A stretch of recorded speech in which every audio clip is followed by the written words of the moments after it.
Hey, welcome to the Blueprints to Buildings podcast. I'm your host, Glenn Palmer, and this is a show where I interview the movers and shakers in the property world of property development and real estate. Now, this show is sponsored by PropTech Metaverse Solutions. It's a new way that's changing how developments are visualized, marketed, and sold, and removes the need for outdated 3D models. We use this technology to save property developers up to 11% on construction costs, increase off-plan sales, and save between 8 and 12 weeks of concept timelines. To find out more, direct message me on LinkedIn at Glenn Palmer Secure or look in the show notes below. So today's guest is Freddie Junior Tembane, is that right? And he is a South African property practitioner and a founder of What's Best for Business podcast. So he specializes in residential, commercial, and industrial real estate across diverse sectors. So before we start, is it Freddie or Junior? How do you get what? How do you like to be called? Okay, I'd prefer you to call me Junior because that's how everyone knows me.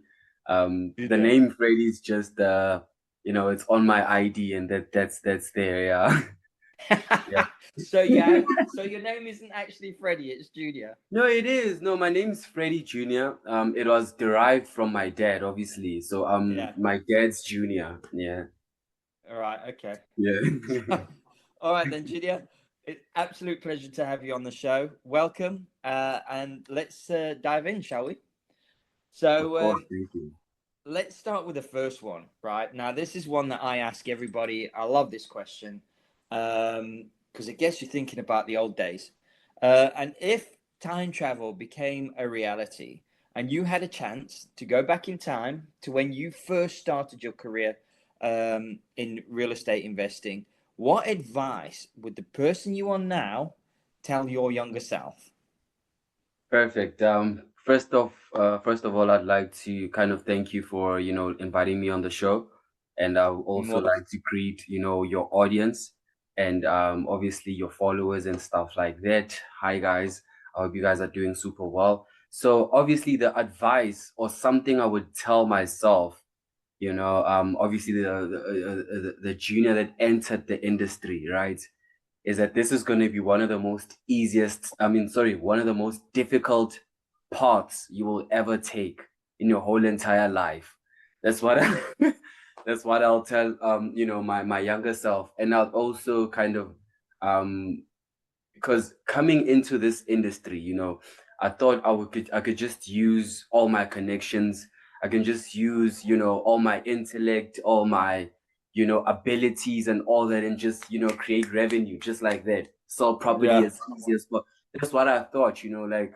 But honestly, this industry is one of the most difficult and hostile industries I've ever been in, yeah, right? Because number one, everything is determined by obviously the borrowing rates. I'm not sure about other sectors, but with the sector that I'm in, mm, the borrowing rates play a huge role, which is now, are on it's minimal right now in South Africa. I'm not quite sure if it's a global thing. And also, number two, it's not a get rich quick scheme. You know what I yeah, mean? Real estate has a lot of money. You know what I mean? This industry has yeah. shitloads of money. Excuse my French, but in terms of It's all right. I'm sure my viewers won't mind because if they hear me, they know that I swear a lot. yeah, yeah. Yeah, no. So like, this is one of the most difficult industries I've ever been in, man. And obviously, to come in, to be honest with you, it took quite a lot of time and a lot of effort, man. A lot of sleepless nights and a lot of rejections, Yeah, for me to get where I'm at.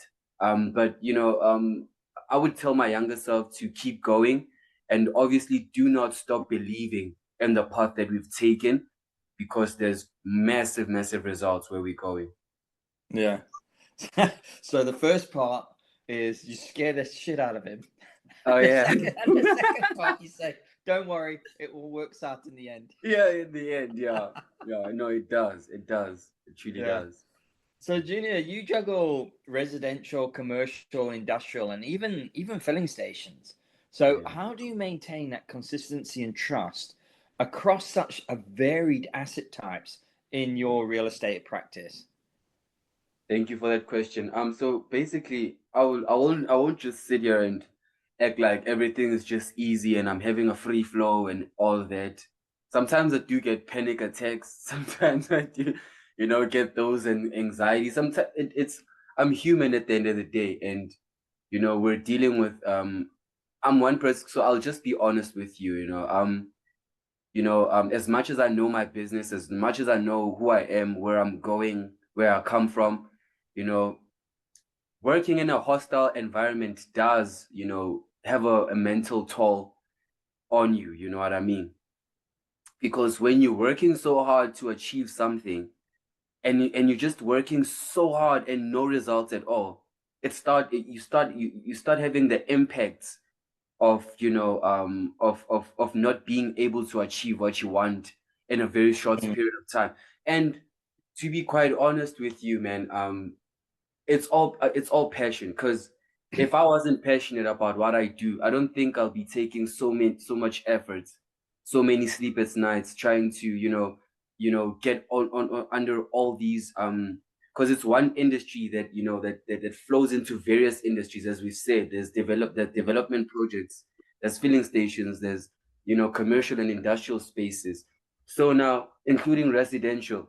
So for me, I think you only the first thing you need to do is understand all those concepts, understand all those those kind of small industries that you're working on, before even taking a step of taking an inquiry from someone, because this is Yeah, serious business, man. Like someone is out there trying to invest their money with you, so you have to know your business. So one yeah, thing I would advise, the viewers is, um, I stuck to, because this real estate industry is a path more than a career.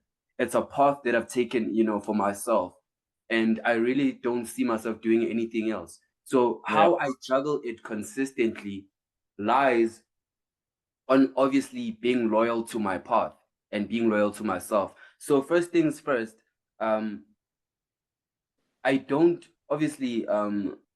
like get 1 million, inquiries. So those 100, those, few tens of inquiries that I get, it kind of helps me obviously move and maneuver through around the industry. So first things first, um, for me to even tap into all these industries, I tapped into them because of clients. You mm, understand? It's not Junior that decided, you know what, I'm interested in fuel stations. I'm just gonna start working with them. No. A buyer came through to me and said, no, Junior, I see that you one of the best people that work with certain types of properties, right? So yeah, I'm looking for such and such. For example, I'm looking for, an investment property under obviously the category of filling stations, right? And then obviously I'll ask my client exactly what they're looking for, because that's important to me, and what's important to them is very important to me. So mm, now I really want to figure out exactly what you're looking for, how what your plan is, what your game is, you know what I mean, what your goals are.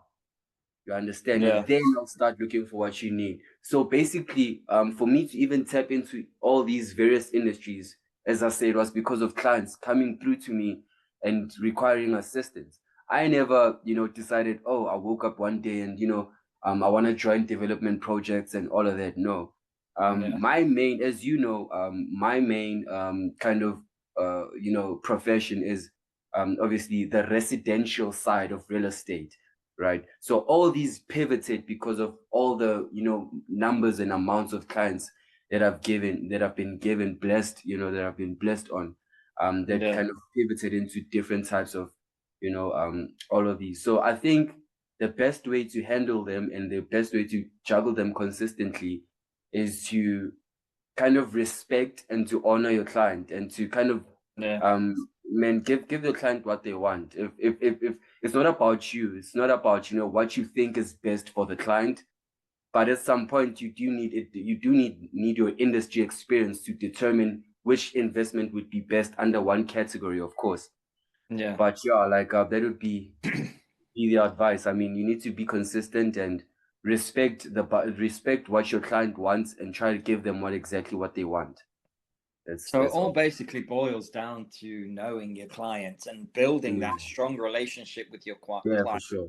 so that you understand their needs, their wants, their desires, and then you can tailor that to their things. I mean, it's like, people buy off people, Mm. and you get to like, know, and trust, and that's who you buy off. So, yeah, I can understand your point of view. Get into that client mindset. Figure out what they actually want, and instead of just thinking what you think they want, actually Mm. listen and understand what the client wants. Mm. Yeah, totally Okay. understand that. So, looking across South Africa and even beyond, really, how do you see property markets evolving over the next, say, 5 to 10 years? Now, this is especially with the changes in the demand, the new technologies that they're coming out, and even investor behavior. So, where do you think the property markets are going to be in the next 5 to 10 years? Well, honestly, so I'm gonna start with South Africa right now. So, okay, South Africa is a very, in terms of property, investment and, you know, actual property owners. I think we Hmm. have a high influx of, and we have a high influx of people who rent properties more than people who actually own properties in South Africa. And that's a problem. You know what I mean? And Yeah. the minority of people who own properties mostly indulge in real estate investing. So they basically, buy property and collect rental income, right? So I think the highest amount of property owners in South Africa as a whole is in Cape Town, Western Cape, including obviously Gauteng, Johannesburg, right? Hmm. I'm not quite sure about all these other provinces because I haven't quite dabbled in them as much. I mean, I have listings all over this country, but for me, I think it's a fact of South Africa has a lot of growing up to do in terms of it's because we're getting more volumes of people wanting to rent, like Mm. more than anything, you know what I mean? And what they do not understand is renting is much more expensive than actually owning property. You understand? Yeah. So the dynamics here are we do have, large amounts of property owners. And number two, so how all of these, I think marketing and advertising, has a high, kind of I just want a simple way of putting this, man. I feel like marketing and advertising has, a very important role in what I do for a living, right? Because Hmm. number one, we have Property 24, we have private property, we have all of that. But I get more inquiries in the internet more than these two platforms. I literally get more inquiries in Facebook, in LinkedIn, in Instagram and all of that, more than Prop 24. And that's a problem. That shows you that majority of people aren't even property searching. Like they aren't even, on these platforms, on these original platforms searching for property. They ran across my profile, and figured, no, you know what, under the circumstances that I'm at and what this guy produces in terms of services, I think this would be the perfect person to contact. I Mm. think this is one thing I've also told my principal that most of our clients come from the internet more than they do from these real estate searching platforms, Yeah. right? So now I feel like um, the way it's going, in future terms, is that if we could focus on building, an um, impactful way of rendering our services as real estate practitioners in the internet. That could be great. I'm not quite sure how the international market works, but I know for a fact that in South Africa this would really work because Hmm. everyone is on their social medias, and all everyone is on the internet trying to better themselves and all of that. So they Yeah. might run across what you provide and obviously run with that. But I think you know just to kind of sum it up, I think um this real estate market as a whole is highly dependent on the various Damn, I just want to put this in a simplified way, man. I just don't want to complicate. Yeah. I just don't want to complicate people out there. But yeah, like it's quietly dependent on the internet, man, to be honest with Mm. you. Yeah, and if we could focus on building the internet to be highly impactful for people, not just a platform for people to do as they please, that could be great for this industry as well. Because one thing that we have noticed that all our clients are in there, you know what I mean? Yeah. So coming to the future and going to the future, I feel like if we could kind of build a wider audience or a wider platform, in the internet to kind of accommodate everyone, Yeah. globally, that could be great for this industry. Yeah. So why do you think there is a majority of people renting out there rather than buying? Is it just because they just don't have the capital to put down a deposit Mm-hmm. to buy a house? Mm-hmm. Um, or how does that work? Or do you think it's Well, more international people, especially in things like Cape Town and Durban and places like that, places of natural beauty, where you mm, get international buyers buying and then renting out either with Airbnb or having it as a holiday home. Uh, how do you see it? Is it like a bit of both? Like you get a lot of international buyers that buy, but the local guys they just can't buy because the mortgages are so expensive or the deposits are so mm. expensive. That makes honestly, I think first things first. In so we kind of have a problem with, when you tell a client, there's this word that clients always run away from, and obviously it's bond. So when you Mm, start saying, so hi Junior, let me just hi Junior, I would like you to, this is what I'm looking for, like 2 bedrooms. They gave me an inquiry, right? And now their rental price range is crazy. These people are willing to spend 17,000 rand on renting property.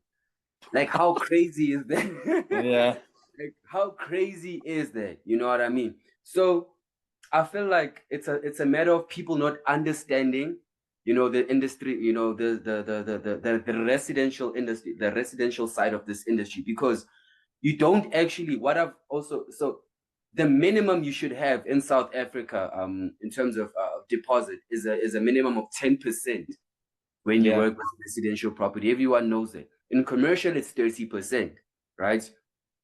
Now, here's the tricky part. So there's a way at which you don't even need the 10% deposit, because all you need to do is to have, your, if we can check on your financial statements and figure out, obviously with this bond originators. I mean, I work with Uber Home Loans. hmm So we kind of check your financial stability. We kind of check, we pre-approve you. We kind of check if you even qualify to pay this property monthly, and what would be the monthly kind of amount that you pay on, on the property. So all in all, you do not need, there's a way which you do not even need a deposit, right? So yeah, I feel like it's a thing of people being feared. I mean, of people, fearing commitment. You know what I yeah, mean? Yeah, because this has, I mean, everyone knows that, a bond, if you buy property through bond, man, you have to be committed through, to paying that property, because if anything happens, you lose it, right? yeah, But then yeah, here's the beautiful part about it. So this is what I even tell most of my clients that fear this, the word. But when you say bond, they run away, Glenn. I'm not trying to lie. yeah, So, you know what I mean? So this is what I tell him. Look, you have a chance here to create rental income for yourself, right? Let's say, for instance, you come to me, you buy a property. Let's say your bond per month is around 10,000, right? yeah, Look, depending on the location that the property is in, specs and features, you can get, you know, um, large amounts of rental income for that property that could also maintain your bond installment and give you an income. yeah, You know what I mean? So for instance, let's say your bond is around 8,500 or 10,000, let's say. You can, whatever, depending on those elements that I just named, you can create, maybe, let's say, you can maybe charge a minimum of, let's say, 16, 17,000 on on a lease agreement per month. You understand? So that's 7,000 rands per month as income, and 10,000 as Yeah. the house is just paying itself at this point. You know Yeah, what I yeah, mean? yeah. Exactly. So what South Africans do not know is international buyers already understand that. That's why they're coming into South Africa. That's why they're buying properties here. Because if you check at the architecture that we now have, the modern architecture that we now have, if you check the rates, taxes that now our properties kind of are, now that we have, and of course, literally everything, maintenance, everything. Living in South Africa is it's low cost for international buyers. Also coming to what you said, is it a fact that maybe owning property in South Africa is quite harsh and maybe it's quite difficult? Yes, it is. You know what I mean? Because depending obviously on location, everyone knows that Western Cape. Okay, let's just cut Western Cape Town.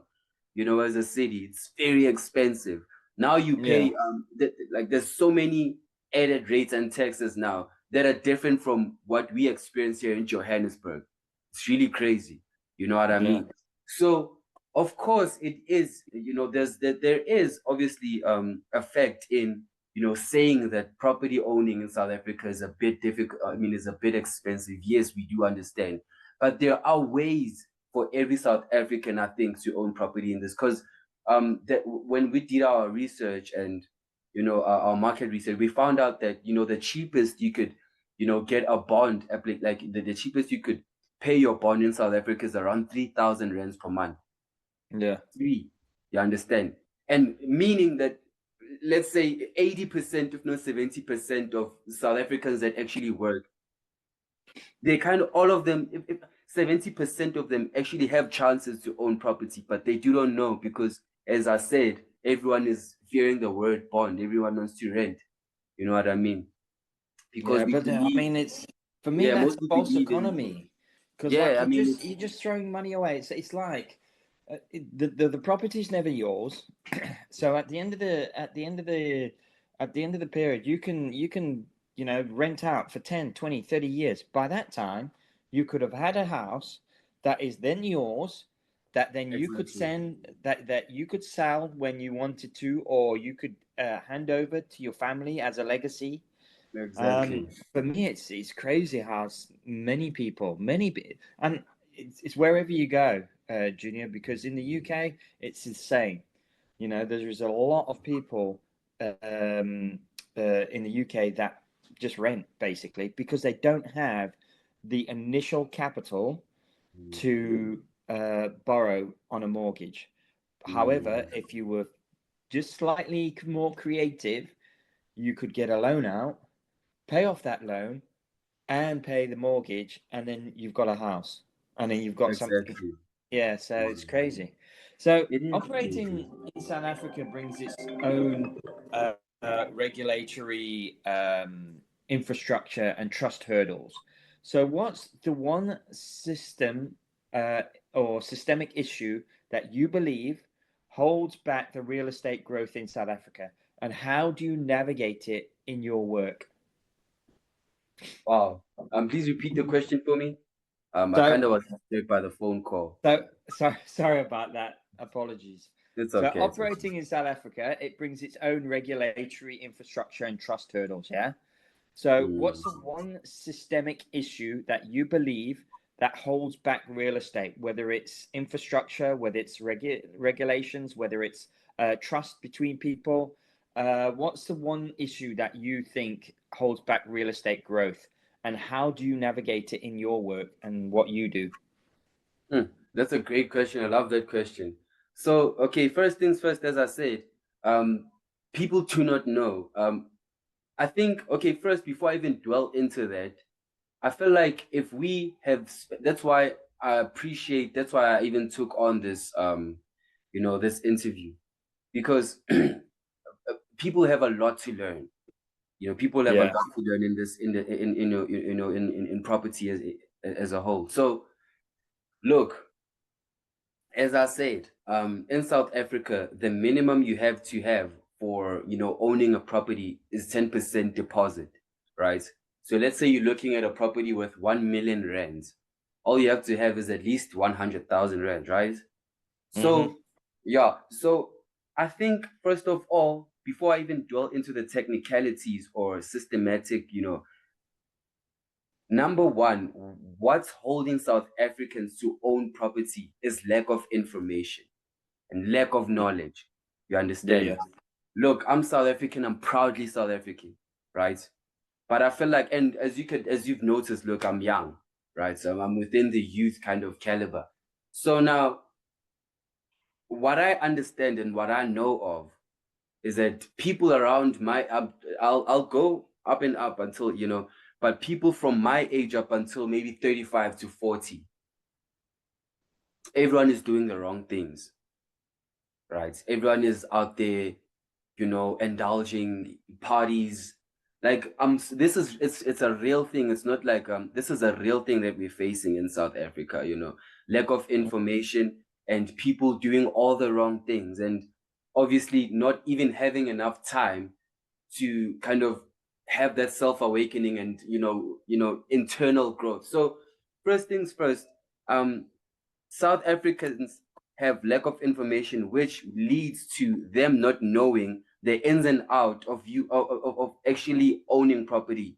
The easiest and the fastest. So, I feel like the 10%, initial amount that you have to have is also an issue because there's some people that would obviously have everything that you would need to kind of take an inquiry and give it to your bond originator and give them property and stuff like that. But there's, for instance, if you do not have the because it's real.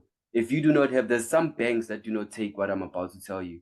So if you do not have that 10% initial asking price towards the property, sometimes your bond gets rejected, right? Yeah.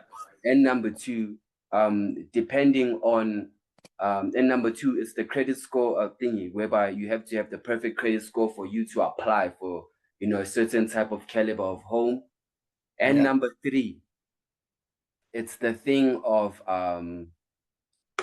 yeah, I feel for me it's just those two things because we have one of the most free flowing property markets in South Africa. I do not want to lie, right? Mm. There's literally nothing holding back South Africans to get property. You understand? It's a matter of them affording property and also these two factors that are just named, which is the 10% asking price that you need to have, and of Yeah. course, number two, number three are the rates, are the borrowing rates, which are exceptional right now. Because when I started property, it was around 13%, and now it's around 10%, the borrowing rates in South Africa, which is really, really good. So Yeah. honestly, my friend, I can't say there's factors right now that are holding, South Africans back from buying property. It's a matter of them affording property and knowledge, of course, industry knowledge and property Yeah. knowledge, and them exposing to actually knowing, what it takes for you to own property. That's all, I swear, because we have the Yeah. best market, I think, in the world, I could say, and Yeah. except for Cape Town, because Cape Town is really harsh, you know. Yeah, it's Yeah. really harsh. Yeah, because everybody wants to go to Cape Town. It's the jewel of South Africa, isn't it? It's That's you've why got it's so expensive. beautiful white sandy beaches. You've got all the playboy lifestyle of you've got the V&A waterfront and all of that sort of stuff. I mean, Um, just 2 seconds. Just to own a studio apartment in Cape Town. Just a studio apartment, it's around 1.8 million rands. A studio apartment. yeah, I know. In Johannesburg, you find a studio apartment for 600,000. Yeah, You know what I yeah. mean? So yeah, And I think all you need to do is just be a little bit more creative. Yes, mm, Cape Town is busy. It's it's a really nice place to go to. Been to Cape Town many times. However, all you need to do is go down the Gold Coast and have a look mm, at the garden route. Have a look at mm, places like Knysna. Knysna's mm, fucking beautiful. mm. Sorry, yeah, sorry, I swore. No. Oh, it's okay, man. But No, yeah, it's and we're there's, French. there's there's places there that are gonna be cheap and that is going to be just as beautiful, but it's not widely publicized. And that's the thing is, it all boils down to that, it's what it's that knowledge. And if you don't, if people don't know that they can, they can borrow, and you don't need that 10%. Um, they just think, ah, well, 10%, I can't afford that. Let's just rent. Exactly. So yeah. And number two, you find people like you find people driving cars the price of a house, and they're out there renting property, somewhere. So Yeah, it's crazy what we have here in South Africa, man. yeah. So, given that many buyers um, can't inspect properties in person, especially like the commercial and the industrial deals that you do, how important do you think is immersive visual content, or storytelling to help them gain confidence early on, especially Okay, for international buyers as well? great. So now, are we speaking in terms of, just to make it simple, are we speaking in terms of an actual virtual tour Yeah, within? like virtual walkthroughs Perfect. and stuff like Absolutely. that. Absolutely. So now, the importance of those, man, is very, very. It's. I can't stress this enough, because let's say for international buyers, someone that isn't, because you can have an ad on Property 24, it's just a couple of pictures, just 20 pictures, and in a storyline or a description, right? So I feel like virtual tours have a huge role in actually people making a decision whether they want this property or not, Mm, because with a virtual tour, it's a much more, you get a feel of the property. You know what I mean? You get the feel of the property. Number one, you get to connect with it. Number two, number three, you get to see spaces of the property that obviously photos can't express. You know what I mean? yeah, You can have all the photos, the nice kind of photos that you want on your ad and all of that. But then the virtual tour is the one that actually gives people a decision. That's why I also have that's why I have a real estate channel, that all of my listings, I put them there. Or I have connections, man. Like I've connected with Let's Prop In, Luxury Homes Johannesburg, like big channels within, like in South Africa, that put all these luxury properties out there.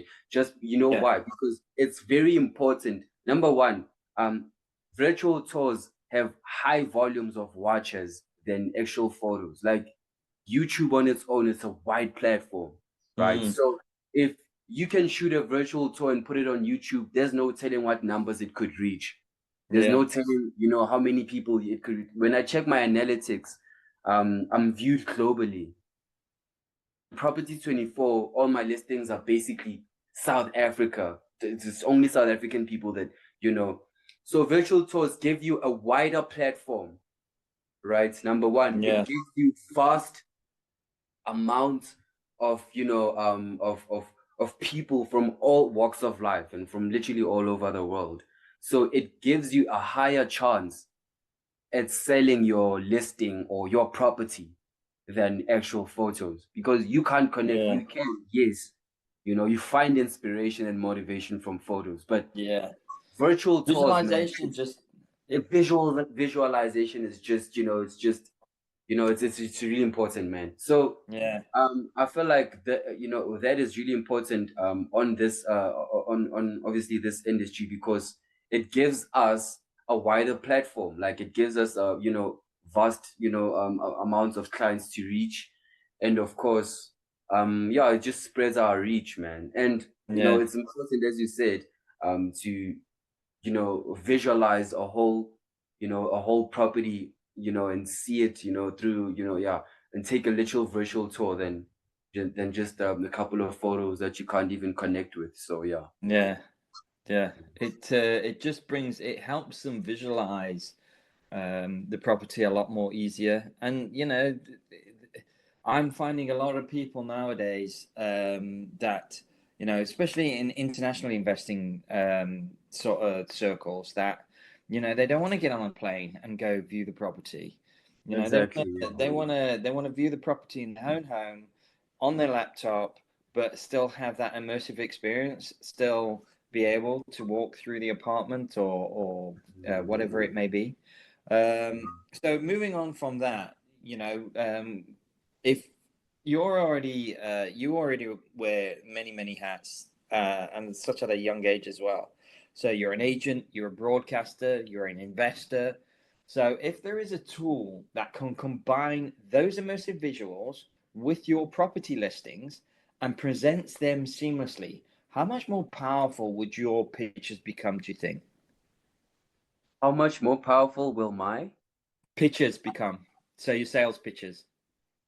Oh, okay. So now, first of all, I don't have no pictures and all of that. I do everything by myself, Yeah. right?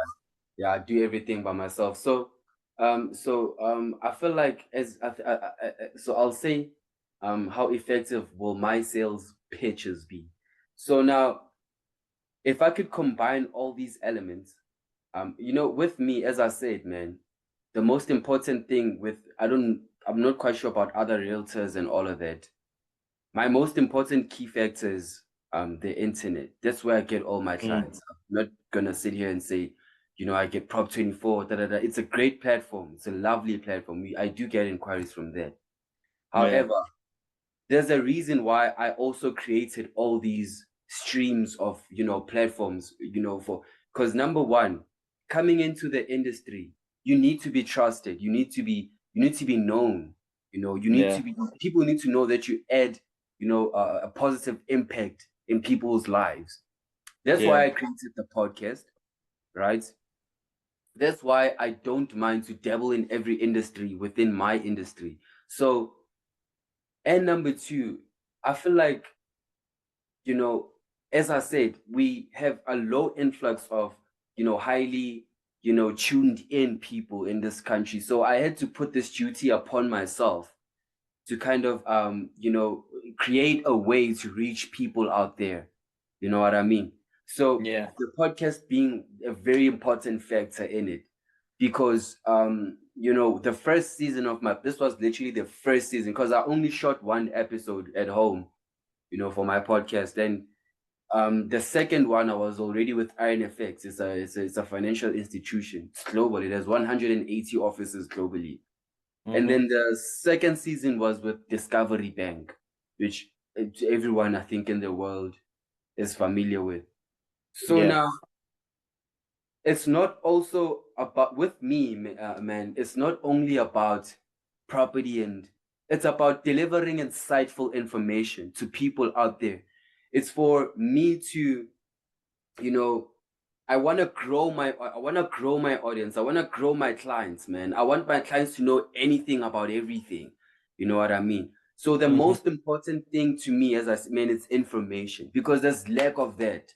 You understand? People are out there. I can't stress this enough, man. Like most South Africans, I'm gonna say most because it's only a minority that are tuned in.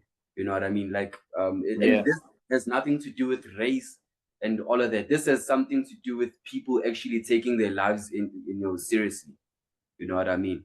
Yeah. Yeah. Yeah. So it's only a minority of people that are tuned in, that are serious about their lives, that know exactly what the borrowing rates are, what no, like that do all their utmost best to keep up with modern times and all of that, and that the rest are just flowing by and just you know doing all the unnecessary stuff. So this is where the podcast came through as a form of, wake up, you understand? Just to wake Mm. everyone up, kind of grab your attention. This is what's going on currently. So now the most important thing for me is to reach to clients, is to reach to as much people as possible and to deliver insightful information, change their minds.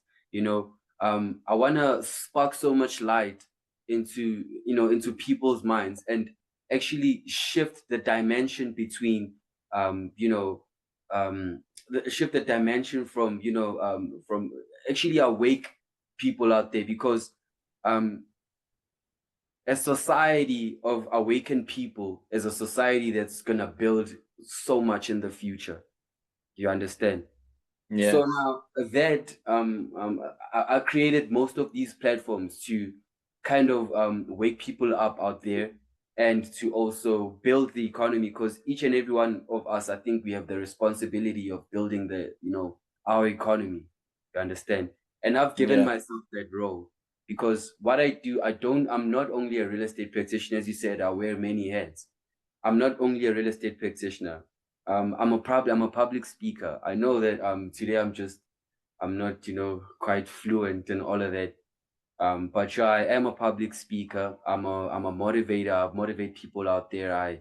There's so much stuff I do out there, just to Mm. help people get in their way. So now, look, man, the most important thing to me is giving my clients what they want, and for my clients to keep up to date with what's happening in today's world.